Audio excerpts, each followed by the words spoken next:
Welcome back to this build series. I finished up the last episode with the underseal. I now have enough around the area of the fuel tank so I can get it installed on the car.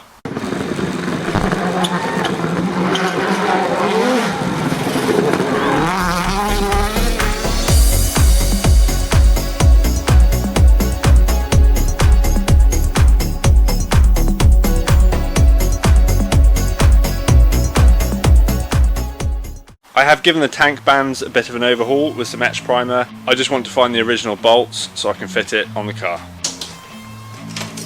They could be any of these, to be honest.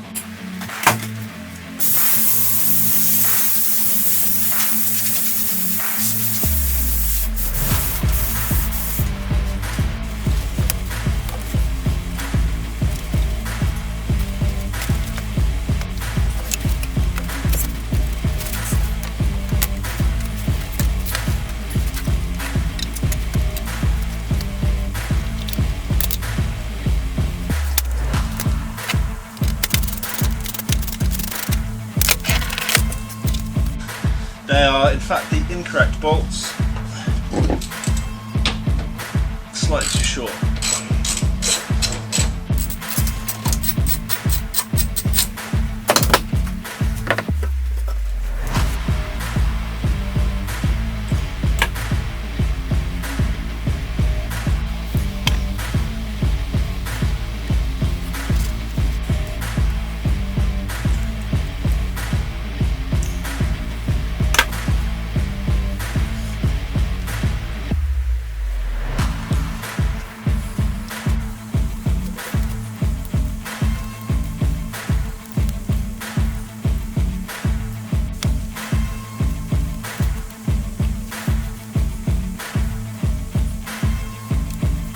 Power steering hoses are now connected. I just need to set the spacing out so there aren't any kinks, especially in the elbows.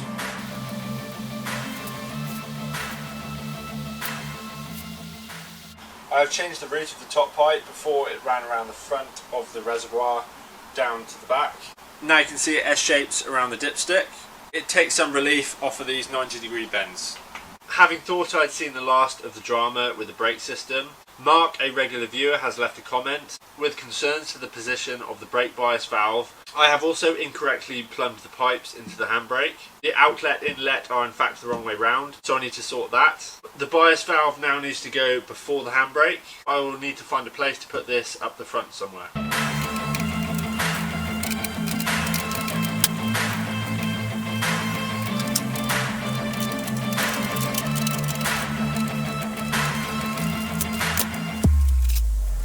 The place that makes most sense to mount the bias valve is actually on the side of the hydraulic handbrake. With it positioned here, it's well out the way of my legs. It makes it easier to adjust, and there is enough space to get a pipe curled round the underside of the cylinder. I can use the existing line that comes from the master cylinder for the inlet to the bias valve. I have just cut the end off so it's to length. I put the correct union on. All I have to do is correctly flare the end in situ and then blow the line through the master cylinder to get any swarf out.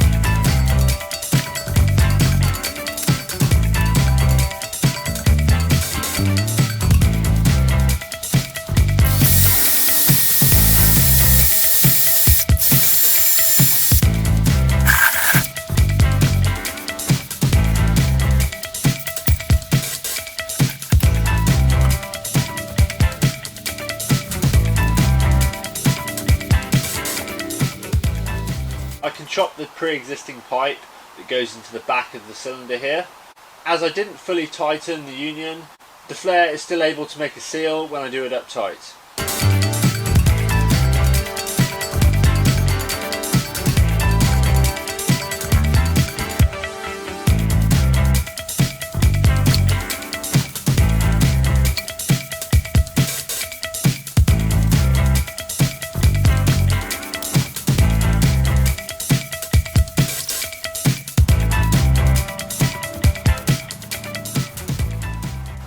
can put the intercooler pipes on the offside, I need to get the spark plugs in. Currently the old ones are installed on the car, so I'm going to put some new laser platinum NGK plugs in. I'm using PFR 7Bs. Anyone that's worked on an EJ20 before knows how little clearance there is between the engine and the chassis leg. To get the optimum spacing, I'm using a plug socket, a short extension, an adapter from 3/8 to 1/4 inch, and then a reversal adapter from 1/4 to 3/8. This sets the length just about right.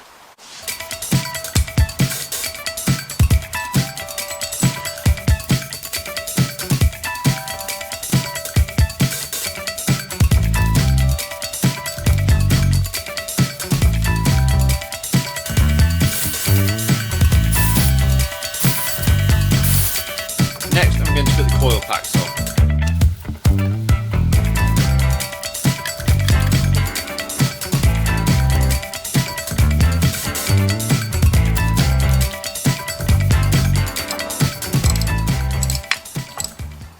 You can see on the loom the coil plugs are different.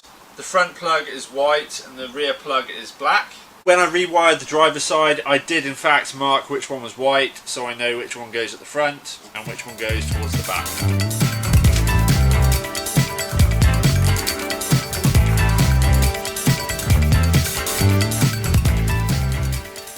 With the new plugs in the engine, the coil pack's on and the plugs connected, it means I can start putting the water lines into place along with the intercooler pipe on this side. I will not install the driver's side intercooler pipes until I get the turbo.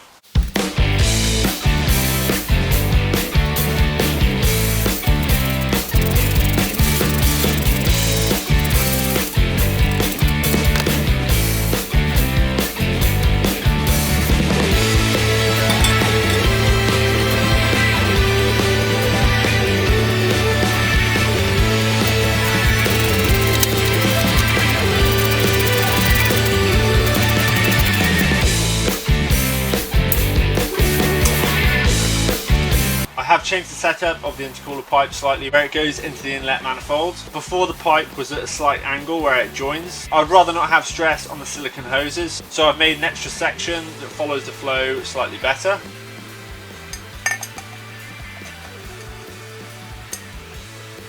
Now that I have the pipe set up how I want, I can get my 4-pound bead roller tool out.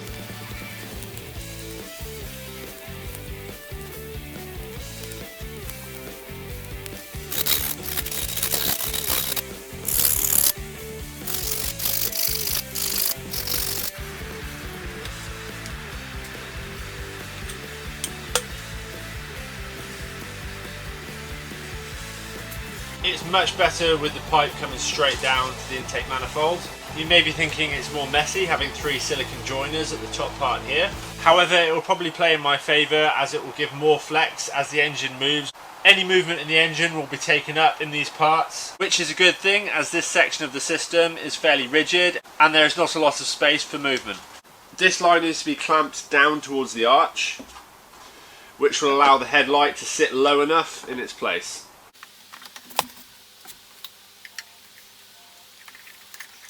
I will reuse the bracket that I originally used for the mount for the bias valve.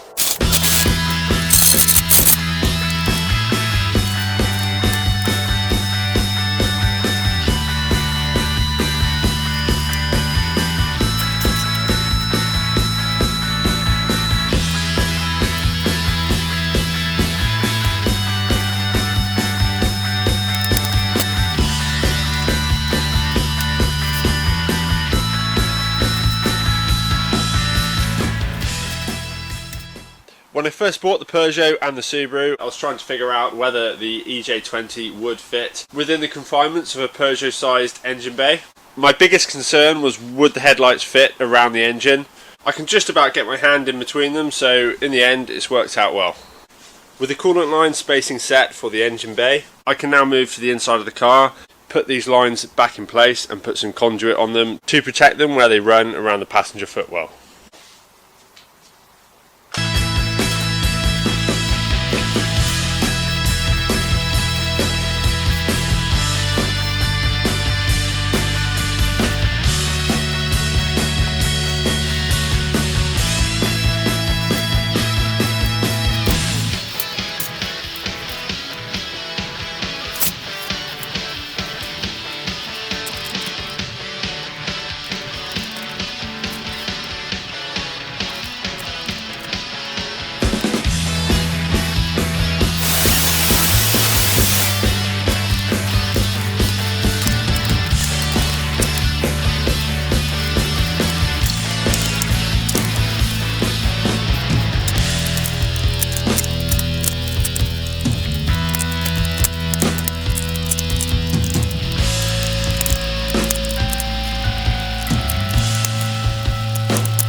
Yes, this is a race car, and yes, I'm going to use a lot of cable ties.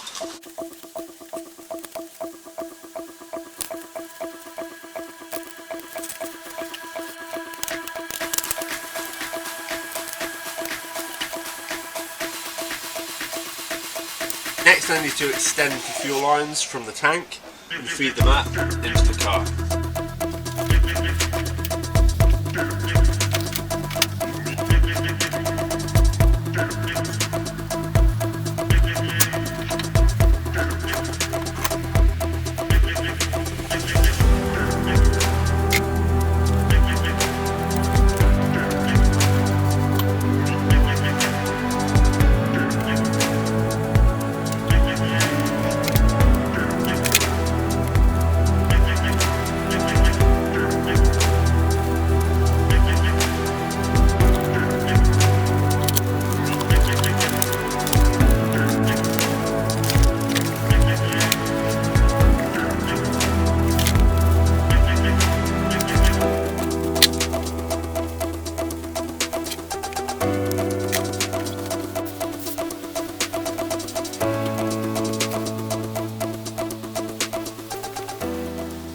I underestimated how much fuel pipe I would need.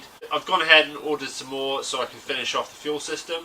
Next I'm going to finish off the bonnet vents. I have some coarse aluminium mesh.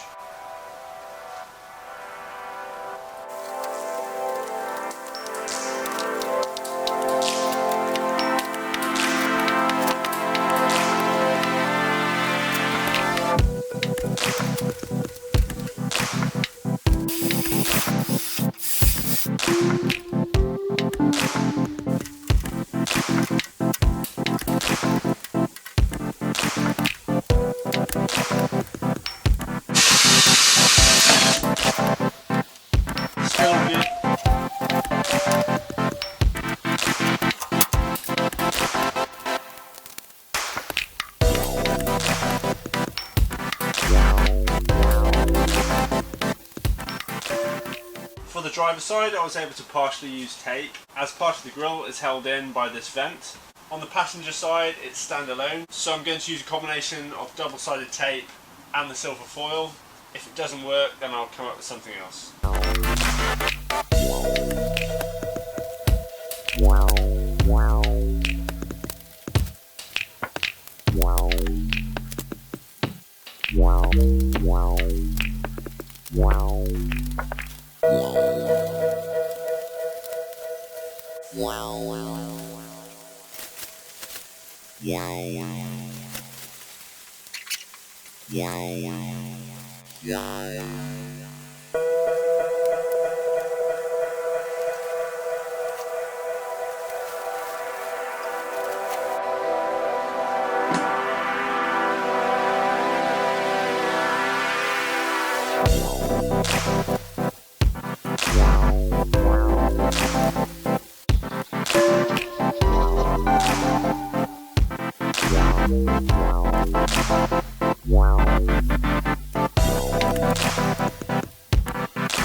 I now have the 12 core curly cable for the steering wheel buttons.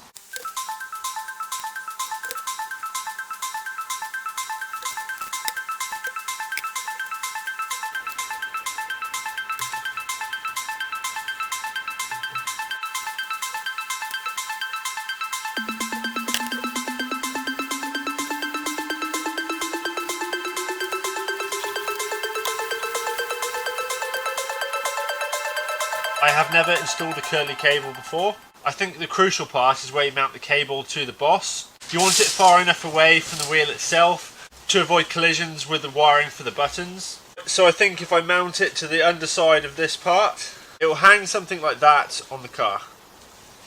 Once the cable is mounted and the wires are going to the determined terminals on the buttons, I can insulate each wire and I can use the pre-made mounting points on the top part of this boss, there and there, if I need to secure the cables more flush to the steering wheel. Ultimately this means I don't have to do any welding on this piece here, so once I'm happy with the shape of it, I can paint it.